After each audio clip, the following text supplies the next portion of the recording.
Meanwhile, we have a lot going on in the markets. They're not really worried about this. What was odd when we got this announcement out of the North Koreans that, maybe we won't meet with the South, maybe we won't denuclearize.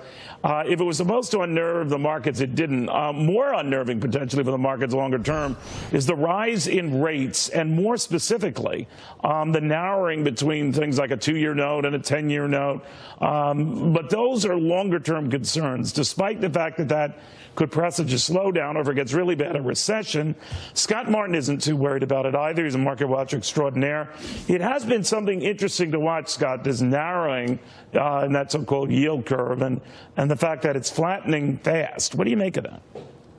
Yeah, typically, Neil, a recession predictor, that is. So that is a little bit worrisome, too. It also kind of shows that longer term, maybe growth isn't going to be as good as we thought. Inflation isn't going to come back as strong, which is a signification of a strong economy. So to me, you're right. Your point about North Korea is interesting, because let's say these summit talks fail. Let's say they fall apart. Let's say June 12th doesn't happen. You're actually going to see a boon to the bond market, because we've seen the U.S. Treasuries be that safe haven in the past. Prices would probably rally and yields would probably come down. In other words, a safe haven in a scarier world, which would typically happen. Very much so. I mean, look back to the China trade talks. Look back to when NOCO was acting up at points last year. You saw investors run to U.S. Treasury bonds for the safety of those instruments. You're going to see the same thing again if these fall apart. I look at a lot of anecdotal evidence to suggest that this is one of the other reasons why interest rates have been backing up, that the economy is perking up here. And we see more and more indications, both real statistical data like companies and their capital spending up in excess of 21% last quarter over last year. It could continue to accelerate. These are off the chart type, capital spending reports we're getting out of all sorts of companies. And then we see about the record number of Americans will be traveling this Memorial weekend, book flights and then some, book resorts over the summer and then some. Again, I'm putting all that together. I'm wondering if the underpinning for all of this worrisome backup in rates is a not so worry, or at least too worrisome, pickup in economic activity. I think it definitely is. And there's another factor, too. How about the Federal Reserve, which is at least due for 2 more rate hikes this year, maybe 3, right, depending on how the data comes in. So that's the other thing, too, Neil. The bond market doesn't always dance in step with the Fed, but it is trying, I think, in this case, to get ahead of the Federal Reserve. So depending on what the Fed does in the next few meetings, I think we'll maybe, say, vindicate what the bond market is already telling us, which is that the Fed is going to continue to move higher on short-term interest rates. You mentioned back at the beginning here, and we're going to be getting this pulse from the White House very shortly, with the president meeting with his counterpart from Uzbekistan.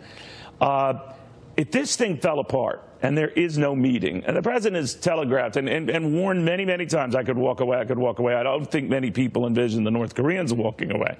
But having said that, if it does fall apart, is it a market story, or is all the attention afforded it right now more like excitement for something that seemed very unlikely anyway?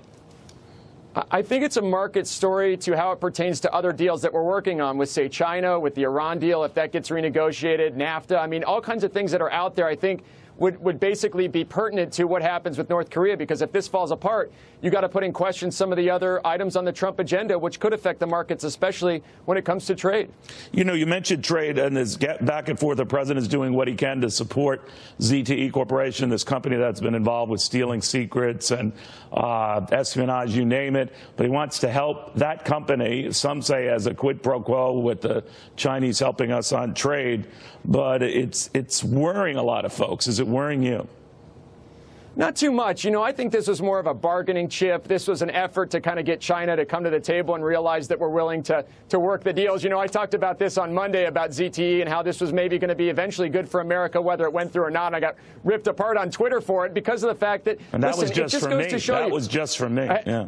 It was all your guys, I know. Right. But here's the thing. It just goes to show you that with China, we've got to play ball here. And we've got to realize that they hold a lot of cards as well in this trade deal and some of these tariff talks. So there's a lot of concessions that need to be made on both sides to work this thing out. Here's what's freaky about the ZTE thing. The Chinese apparently pushed it. The Chinese were very concerned with ZTE. The Chinese, of course, know full well that ZTE has been a great purveyor of getting their hands on secrets that are shuttled right back to the Chinese. Weird.